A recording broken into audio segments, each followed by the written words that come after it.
Hey YouTube, it's 57Guy coming back to you with a tabletop review of the Sig MCX. There are a couple things I want to discuss before we go on. The first thing has to be, I did a video not too long ago that has the Sig MCX doing kind of like a desert reliability test. I wanted to go over a couple things about the ammunition I was using. In the first portion of the test where I threw a bunch of dirt on it and stuff like that, come find out the ammunition was just crap. We ended up running the ammunition through other guns, and it was just horribly unreliable ammunition. So, aside from that, the gun actually did very well. It did get some dirt inside the trigger mechanism, which I've had happen to AKs and ARs in the past, so that's not necessarily indicative of the gun malfunctioning, but me throwing dirt where it probably shouldn't have gone. Other than that, the gun worked very well. Now to go over the gun. So a couple of things that are interesting about this gun. One, it is an AR alternative, in my opinion. There are other guns like it out on the market, or similar in the sense. You have like the Tavor, the ACR, the XCR, the SCAR. So a bunch of different ones. The MCX is no different. It is a piston-driven gun. It's a short-stroke piston. It's not DI, or direct impingement. Other than that, it's pretty much just like an AR. The bolt is roughly the same. Most of the lower receiver is the same. So let's get into it.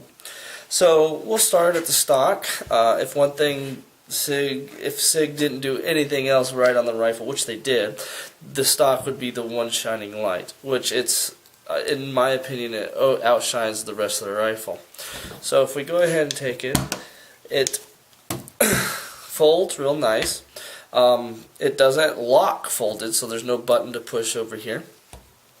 But it does have a good detent, almost to where I can lift the whole gun off the table. When it locks locks open or unfolded, it locks real positive. It's not going anywhere. It's a metal stock. It's a fairly good length to pull. It's about the size of my UBR, maybe just a little bit longer. It fits me just good, just fine. And I am a kind of a smaller guy, so it fits me really well. Now, it does ride on a 1913 Picatinny rail in the back. You can take it off and put, I think CAC Industries makes an adapter where you can put a buffer tube, and so does Sig. And Sig has a bunch of different stock designs, sliding stock designs, all kinds of stuff. Okay, moving on. We'll go to the sights. The sights are pretty nice. They don't lock up, but they do have a very nice detent on them. I kind of like that, actually, because if you were to bump it, it's not going to break the sight on either side. Now, I did put a Vortex on it, a Strike Fire, and a stubby, because I'm going to use this as my truck gun and all-around gun. One thing they did do that I thought was pretty cool was they enlarged the magazine release and made it ambidextrous, which is nice. When it comes to the bolt, they took the ping pong paddle and kind of enlarged it at the bottom, so it's easier to lock the bolt to the rear. The charging handle, which I think they could have done a better job, or even put a side charger on it. That would have been nice. It is ambidextrous. It is proprietary, so you can't put like a BCM a gunfighter on it. But it does work pretty good. It's like what would a BCM gunfighter makes it kind of like a medium contour. So it's good when you want to just do it with one hand. It's not too bad. Could be better. It is chamber checked, so I want to chamber check it before we go ahead and open it up. So we're going to go ahead and open the back up here. Okay. If we look inside, You can tell that you can put AR triggers in it, and that was one thing I think Sig did a real good job on as well, was being able to where you can drop in different trigger kits. You can put TACCONs in there, Geisley, Timney, whatever your heart desires. The grip itself is also interchangeable. You can put AR grips on it. It does have a flared mag well, so it allows you to kind of get your magazine in a little better. Also in here, there's this little nipple in here, which allows, well, I wouldn't say allows, it doesn't allow the upper receiver to wiggle. So if you look, I can push down and it pushes it back up. It kind of puts tension on the upper receiver so that it doesn't wiggle if it doesn't marry correctly. One thing that Sig did do on top of everything else was make a couple of components interchangeable, or you can change them out, let's put it that way. So let me lock the bolt to the rear. So there's a pin right here that you can change out, and it's on both sides of the gun.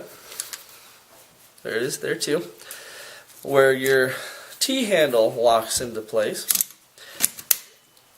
So when that gets worn down, you can actually take that pin out and replace it. Same with the forward assist and the shell deflector, and this piece on this side, which your cam of the bolt actually rides in. Okay. Moving on to the rail. The rail's pretty cool in the sense that you can take out the front pin and take the rail off. Mine's a little stiff, which I actually like, so I kind of gotta beat it into submission here. There we go. And the rail comes right off. Now I haven't had any return to zero problems with the front sight. More testing is probably needed. If you look at the upper receiver, you can see that there's this rail and there's a groove that matches that rail. So there are two pins or two screws. I believe they're captive too. I have to look at the manual again. You can pull this off and pull the barrel out, which allows you to change barrel lengths and caliber types and so on. The rail is real light. It's pretty sturdy. I mean, you can kind of push it in a little bit. It's pretty light, but the entire rifle is really light, which I very much enjoy. It's a lot lighter than a lot of my other guns, which I believe is a good thing. Another thing that's pretty cool is has a regular dust cover, so if you like laser engraved dust covers, excuse me, you can also put one of those on here. The barrel comes, for the 5.56 version, comes standard 1 in 7, and it's a nitrided barrel, not chrome lined. It does have a barrel taper on it so that you can put a Sig suppressor on it, but I'm pretty sure you can put any suppressor on it and it'd work just fine. The 3-prong flash suppressor, I think, works very well for the rifle. I'm not even going to change it. I really enjoy it, actually. There's not much else to say other than, the gas system. You can change the gas system to more or less gas depending on whether you're suppressed. Other than that, there's not much else other than the recoil system. So the receiver, if you look at the receiver, is kind of fat, which is designed that way because of how the bolt rides in the receiver with the carrier and the spring system. So if we go ahead and pull this apart, you can see these two recoil springs in their guide rods fit inside the receiver, right in here. And as you can see, this charging handle is proprietary. It can't be changed out. And as you look at it, so this rides in here, and that sits just like that. So that's how you're supposed to operate the rifle. Now I found that these springs are actually pretty stiff. It is made out of plastic, and I have seen a couple people on YouTube go ahead and swap the upper receiver out with regular AR-15 lower receivers. It works. I don't recommend it necessarily, but it does work. And I think that's something that Sig was trying to design into this rifle, was to be able to take the upper, throw it on a you could say it was a BCM lower receiver. Military Arms channel actually does a video on it, and he does a lot of stuff to this rifle, and it kind of shows its colors in his environment.